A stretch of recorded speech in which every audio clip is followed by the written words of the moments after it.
Hello students, welcome to the Sapna's homeschooling YouTube channel. नमस्कार विद्यार्थ्यांनो, मी सपना तुम्हा सगळ्यांचं सपनाज होमस्कूलिंग युट्यूब चॅनलमध्ये खूप खूप स्वागत करते. आणि आज आपण 8th स्टँडर्ड इंग्लिशची 2.1 ट्राय अगेन ही पोएम शिकणार आहोत. तर या पोएमचं लिखाण म्हणजे कवी आहे W.E.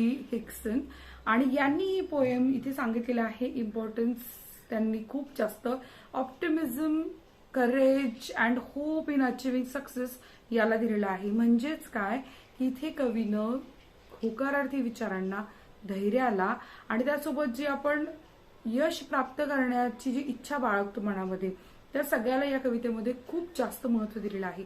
आणि त्यासोबत ही कविता तुम्हाला मोटिवेशनल लेसन सारखी वाटणार आहे.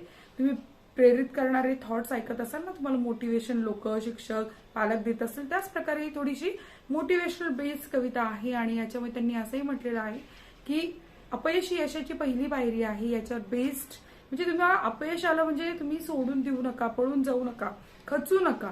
तर त्या चुकांमधून तुम्ही शिकत राहा. तुम्हाला सतत अपयश काही ना काहीतरी शिकवत राहणार आहे. सो आता आपण वर्ड टू वर्ड इथे ही कविता बघूया. पेज नंबर 28 जर तुम्ही बघितलं तर तुम्हाला ही कविता समोर दिसणार आहे. कवितेची काय सुरुवात होते, tease a lesson you should heed, try again. If at first you don't succeed, try again. Then your courage should appear, for if you will persevere, you will conquer, never fear, try again. Once or twice, though you should fail, try again. If you would at last prevail, try again. If we strive, 'tis no disgrace. Though we do not win the race, what should we do in that case? Try again. If you find your task is hard, try again. Time will bring you your reward, try again. All that other folk can do, why with patience may not you? Only keep this rule in view, try again. ही कविता मी तुम्हाला फक्त वाचून दाखवलीये, कारण शाळेमध्ये बऱ्याचदा अनुभव होते की बऱ्याचशा मुलांना उच्चार करायला अडचण होते, म्हणून मी वाचून दाखवलीये. पण आता आपण वर्ड टू वर्ड कवितेचा अर्थ समजून घेऊया. सगळ्यात शेवटी बघा कवींचं नाव आहे. पोएटिक अप्रिसिएशनला तुम्हाला टायटल आणि कवीचं नाव फार महत्वाचं असतं. सो आपण बघतोय की tease a lesson you should heed. Tease म्हणजे काय, इट इज चा शॉर्ट फॉर्म काय आहे, tease.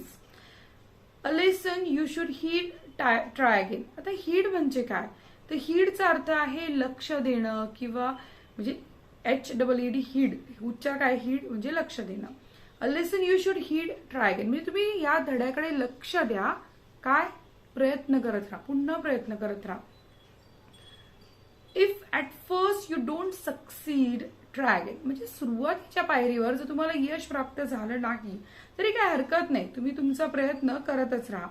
Then your courage should appear, for if you will persevere. Succeed म्हणजे माहिती आहे ना तुम्हाला, यशस्वी होणं. आणि करेज म्हणजे काय, करेज COURAGE, करेज म्हणजे धैर्य. तर परसिव्हिअरचा अर्थ आहे चिकाटीनं.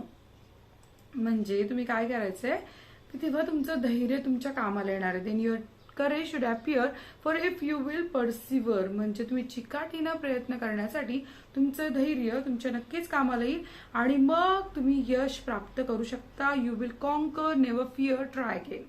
यू विल कॉन्कर, कॉन्कर म्हणजे जिंकणं, की तुम्ही धैर्य ठेवलं, तुम्ही प्रयत्न करत राहिला तर तुम्हाला काय होणार आहे, भीती नाही बाळगली. नेव्हर फिअर, फिअर म्हणजे भीती. प्रयत्न करत राहा, प्रयत्न करत राहा. Once or twice, though you should fail, try again. Once or twice म्हणजे एकदा किंवा दोनदा. Though you should fail, try again म्हणजे तुला पहिल्या प्रयत्नात अपयश आलं, दुसऱ्या प्रयत्नात अपयश आलं, तरी तू प्रयत्न करत राहा. If you would at last prevail. प्रिवेलचा अर्थ काय आहे इथे बघा, विजय मिळवणं. प्रिवेल म्हणजे विजय मिळवणं. म्हणजे तुम्हाला जरी अपयश आलं पहिल्या प्रयत्नात, दुसऱ्या प्रयत्नात, तरी सुद्धा त्याची तमा न बाळगता तुम्ही काय करायचंय, विजय मिळवण्यासाठी प्रयत्नच करत राहायचंय. इफ वी स्ट्राईव्ह, स्ट्राईव्ह म्हणजे प्रयत्न करणं. If we strive, tease. आता परत टीज हा शब्द आलेला आहे बघा, टीज म्हणजे it is. If we strive, tease no disgrace. Disgrace म्हणजे अपमान, अपमान. डिस्ग्रेसचा अर्थ अपमान.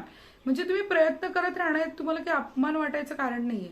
दो we do not win the race म्हणजे तुम्ही पुन्हा पुन्हा प्रयत्न करताय तरी अपयश येतंय आणि तुम्ही तुमची जी रेस आहे ती तुम्ही जिंकू शकत नाहीये, तर तुम्हाला अपमानित व्हायचं काही कारण नाहीये. तुम्ही या परिस्थितीमध्ये काय केलं पाहिजे, पुन्हा प्रयत्नच केला पाहिजे. ट्राय अगेन असं इथे कवी आपल्याला वारंवार सांगतायत. तुम्ही तुमचं काय करायचंय, संयम नाही सोडायचे, तुम्ही प्रयत्न करत राहायचे. If you find your task is hard, try again. म्हणजे तुम्हाला असं वाटलं की तुमच्या पुढे जे काम आलेलं आहे ते खूप जास्त अवघड आहे, तरी पण तुम्ही काय करायचंय, प्रयत्न करत राहायचा आहे. Time will bring you a reward, try again. म्हणजे हा जो येणारा काळ आहे तो तुमच्या पुढे तुम्हाला नक्कीच रिवॉर्ड म्हणजे बक्षीस, तुम्हाला नक्कीच बक्षीस देईल. तुम्ही त्यामुळे विचार करू नका. All that other folk can do. इतर लोक काय करू शकतात, वाय विथ पेशन्स. पेशन्स म्हणजे संयम, may not you. Only keep this rule in view, try again. कारण किती वेळा प्रयत्न केला, अपयश पदरी पडलं तर माणसाचा संयम ढळतो. इतर लोकांची तीच अवस्था होते, पण तू काय करायचंय, तुझा संयम ढळू द्यायचा नाहीये. तू सतत एकच नियमाचं पालन करायचंय की पुन्हा पुन्हा पुन्हा प्रयत्न करत राहणं. आणि जेव्हा तू पुन्हा पुन्हा प्रयत्न करत राहशील तेव्हा time will bring you your reward, try again. म्हणजे तुला वेळच, येणारा काळ, येणारी वेळ ही तुला तुझ्या हातामध्ये तुझ्या प्रयत्नाचं बक्षीस नक्कीच मिळवून देईल. म्हणून तू कसली हा विचार न करता प्रयत्न करत राहा. इथे W.E. हिक्सन सांगतायत. बऱ्याच मुलांना असं होत असेल की अभ्यासात, इंग्लिशच्या अभ्यासात, गणिताच्या अभ्यासात किंवा आणखी कुठल्याही विषयात अडचणी येत असेल, घाबरू नका, प्रयत्न करत राहा. या कवितेला कायम विचार करा, कवितेचा डोक्यात ठेवा. व्हॉट एव्हर इट हॅपन, काहीही होऊ दे, you have to try again. So ही कविता आपली इथे संपलेली आहे. व्हिडिओ आवडल्यास नक्की लाईक करा, चॅनलला सबस्क्राईब करा आणि भेटूयात अशाच नवनवीन व्हिडिओसोबत. धन्यवाद.